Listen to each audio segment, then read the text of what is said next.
যীশুখ্ৰীষ্টই মিছা কথা কৈছিল সঁচানে? আমি যেতিয়া যোহন 7 অধ্যায় 8, 9 আৰু 10 পদ পঢ়োঁ, ইয়াত কৈছে, তোমালোক এই পৰ্বলৈ যোৱা, মই এতিয়া এই পৰ্বলৈ নাযাওঁ, কিয়নো মোৰ কাল এতিয়া পূৰ নহয়। তেওঁলোকক এই কথা কৈ তেওঁ গালিলতে থাকিল। কিন্তু তেওঁৰ ভায়েকহঁত সেই পৰ্বলৈ গলত পাছত তেওঁ প্ৰকাশলৈ নহয়, প্ৰায় গুপুতে গ'ল। শুনিলেনে আপোনালোকে?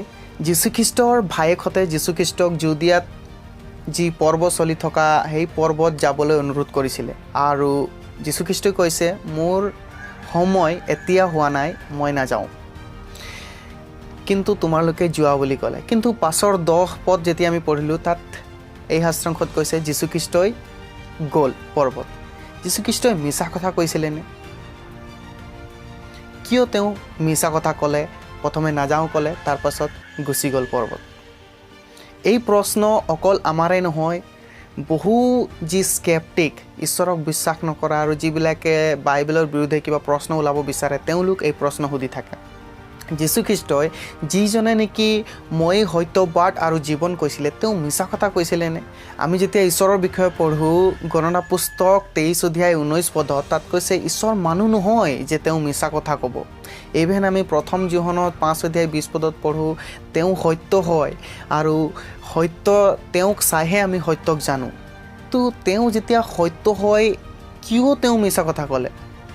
তেওঁ নাযাওঁ বুলি কৈ কিনে আকৌ কিয় গুচি গ'ল সেই পৰ্বত?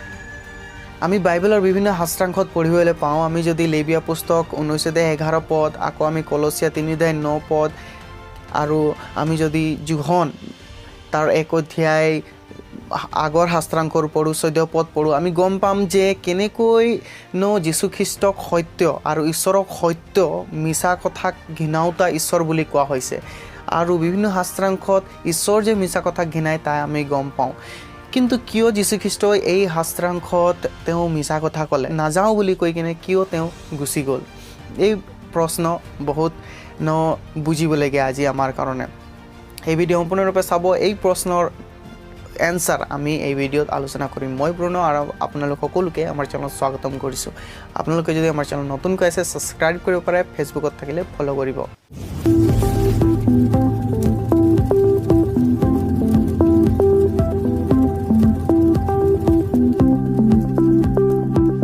প্ৰিয়সকল, আমি যদি এই প্ৰশ্নৰ উত্তৰ জানিব বিচাৰিছোঁ, তেনেহ'লে আমাক যোহন 7 অধ্যায় সম্পূৰ্ণ শাস্ত্ৰাংশটো পঢ়িব লাগিব। একচুৱেলি এই 7 অধ্যায় 1 পদত আমি পঢ়িবলৈ পাওঁ, কিছুমান জিউদীয়াবিলাকে যীশুখ্ৰীষ্টক বধ কৰিবলৈ বিচাৰি আছিলে। সেইকাৰণে তেওঁ জিউদীয়াত নগৈ কিনে গালিলৰ ফালে যাবলৈ মন কৰিলে। কিন্তু তাৰ ভায়েকহঁত আমি শাস্ত্ৰত পঢ়িবলৈ পাওঁ, তেওঁলোকে যীশুখ্ৰীষ্টক বিশ্বাস কৰা নাছিলে, কাৰণ তেওঁবিলাক যীশুখ্ৰীষ্টক চাই আহিছিলে চাগে, আৰু তেওঁবিলাকে যি কৰ্ম কৰিছিলে সেইবিলাকতো চাইছিলে, কিন্তু তেওঁক সম্পূৰ্ণৰূপে বিশ্বাস কৰা নাছিলে। আৰু তেওঁৰ ভায়েকবিলাকে কৈছে, জিউদীয়াত এটা পৰ্ব হৈ আছে, তাত পৰ্ব হৈ আছে, পূজা পৰ্ব, তুমি তাত যোৱা আৰু তোমাৰ এই কৰ্মবিলাক, আচৰিত কৰ্মবিলাক দেখুওৱা, যাতে লোকবিলাকে তোমাক বিশ্বাস কৰিব, তুমি ফেমাছ হৈ যাবা। যীশুখ্ৰীষ্টই তেওঁলোকক ক'লে, মই নাযাওঁ, মোৰ সময় নাই হোৱা, তোমালোকে হ'লে যাব পাৰা, তোমালোকে গৈ কিনে তাত পাৰ্টিচিপেট কৰিব পাৰা, কিন্তু মই হ'লে মোৰ এতিয়া সময় অহা নাই।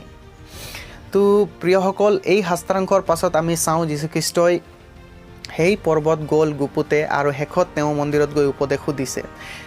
তো প্ৰথম যি কথা আমি বুজিব লাগিব এই শাস্ত্ৰাংশত, ইয়াত একচুৱেলি তেওঁবিলাকে মোৰ সময় এতিয়াও বুলি 2টা পদত মেনশ্যন কৰাইছে। এতিয়া বুলি যোনটো শব্দ, প্ৰথম আমি ভাৰ্চ 6 আৰু 8তো পঢ়িবলৈ পাওঁ, য়েট বুলি শব্দটো, আৰু বিভিন্ন অল্ড মেনুস্ক্ৰিপ্ট যোনটো নেকি যোহনৰ সুবাৰ্তা, সেই সুবাৰ্তাত এই স্ক্ৰিপ্ট একচুৱেলি এতিয়া শব্দটো লগোৱা হৈছে। মোৰ সময় এতিয়া অহা নাই, এতিয়া মানে জাষ্ট প্ৰেজেণ্ট মুমেণ্টৰ কথা কৈছে, এতিয়া অহা নাই। আৰু এই শব্দ কিছুমানে কয় যে এইটো লগাই দিয়া হৈছে, বা কিছুমানে কয় যে এই শব্দটো পাছৰ ট্ৰান্সলেশ্যনত আহিছে, কিন্তু অল্ড মেনুস্ক্ৰিপ্টৰ পৰাই এতিয়া বুলি এই শব্দটো ইয়াত লগোৱা আছে। আৰু ইয়াই নহয়, অল মেনুস্ক্ৰিপ্টে নহয়, কিন্তু কিং জেম ভাৰ্চন আৰু কিছুমান যি অল্ড ট্ৰান্সলেশ্যন, পুৰণি ট্ৰান্সলেশ্যন, তাত এই শব্দ এতিয়া ব্যৱহাৰ কৰা হৈছে।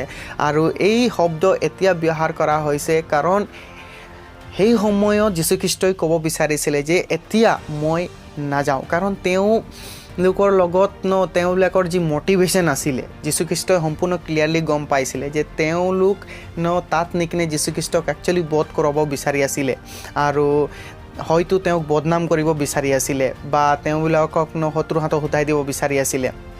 হয়তো যীশুখ্ৰীষ্টক তেওঁবিলাকে যেতিয়া আমি পাওঁ বিশ্বাস কৰা নাছিলে, হয়তো ক'ৰবাত নহয় ক'ৰবাত কিবা এটা ঘিণ ভাৱ আছিলে আৰু সেইকাৰণে সিহঁতৰ মটিভটো বুজি কিনে তেওঁ কৈছে মোৰ সময় এতিয়া অহা নাই। তাৰ মানে এইটো নহয় যে তেওঁ নাযায়, এতিয়া মই নাযাওঁ, কিন্তু মই হয়তো 5 মিনিট 10 মিনিট পাছত যাব পাৰোঁ, এতিয়া নাযাওঁ বুলি কৈছে। তো এতিয়া নাযাওঁ বুলি কোৱা সেইটো কোনো মিছা কথা নহয়।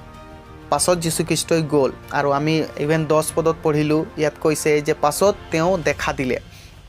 তো প্ৰথম যি কথা আমি বুজিব লাগিব এই শাস্ত্ৰৰ পৰা, যীশুখ্ৰীষ্টই তাত কোনো মিছা কথা কোৱা নাই। তেওঁ কৈছে মই এতিয়া নাযাওঁ, কিন্তু তাৰ মানে এইটো নহয় যে তেওঁ নাযাব।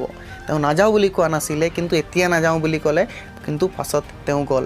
তেওঁলোকৰ লগতহে যাব বিচৰা নাছিলে, কাৰণ তেওঁবিলাকৰ মটিভেশ্যনটো বেয়া আছিলে আৰু তেওঁবিলাকে বেলেগ ধৰণে যীশুখ্ৰীষ্টক প্ৰেজেণ্ট কৰিব বিচাৰিছিলে, যোনটো নেকি যীশুখ্ৰীষ্টই একেবাৰে বিচৰা নাছিলে।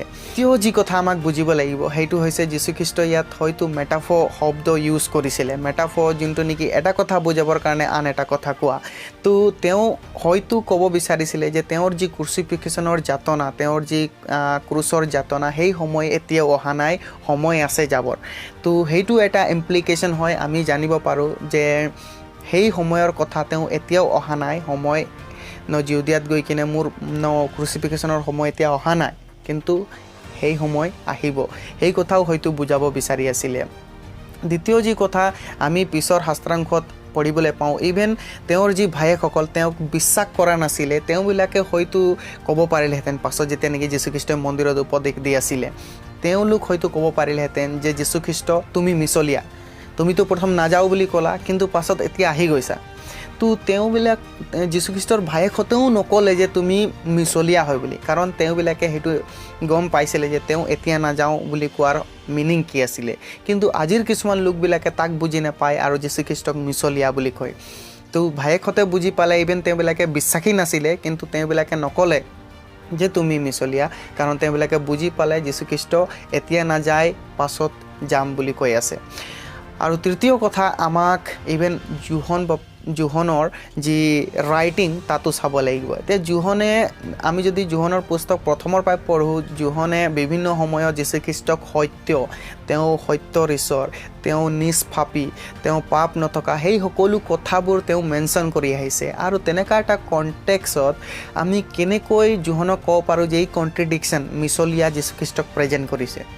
ইভেন জোহনেও ভালকৈ জানিছিলে যে তেওঁ মিছা কথা কোৱা নাই, আৰু সেইকাৰণে তেওঁ এই শাস্ত্ৰাংশ উইদাউট এনি হেজিটেশ্যন, মানে কোনো হেজিটেশ্যন নোহোৱাকৈ তেওঁ মেনশ্যন কৰিছে এই শাস্ত্ৰাংশ। যীশুখ্ৰীষ্টই নাযাওঁ বুলি ক'লে, কিন্তু সেই সময়তহে নাযাওঁ বুলি কৈছিলে, কিন্তু পাছত তেওঁ গ'ল।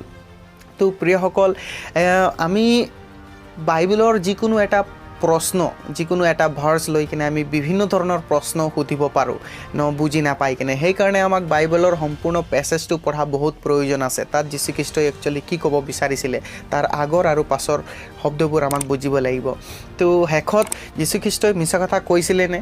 তো আমি ক'ব লাগিব যে নহয়, তেওঁ মিছা কথা কোৱা নাই, কাৰণ আমি সম্পূৰ্ণ পেছেজটো পঢ়িছোঁ, আমি গম পাইছোঁ সেই সময়ত যীশুখ্ৰীষ্টই তেওঁৰ ভায়েকবিলাকৰ মটিভেশ্যনটো গম পাইছিলে আৰু তেওঁবিলাকৰ লগত যাব বিচৰা নাছিলে আৰু কৈছিলে এতিয়া মই নাযাওঁ, কিন্তু পাছত হ'লে যাব পাৰোঁ।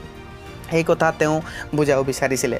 তো প্ৰিয়সকল, যেতিয়াই আমি বাইবেল পঢ়োঁ, সম্পূৰ্ণ পেছেজ পঢ়ক, আগে পিছে কি কৈছে আৰু সেই পেছেজৰ কণ্টেক্স কি সময়ত আৰু কিহৰ কাৰণে কাক কোৱা হৈছে, সকলো কথা আমি যেতিয়া বুজোঁ, আমাৰ বাইবেলৰ প্ৰশ্নবোৰ আমি নিজেই উত্তৰ পাই যাওঁ। তো মই আশা কৰিছোঁ এই বাৰ্তা আপোনালোকৰ কাৰণে আশীৰ্বাদৰ কাৰণ হ'ল। ঈশ্বৰে সকলোকে আশীৰ্বাদ কৰক।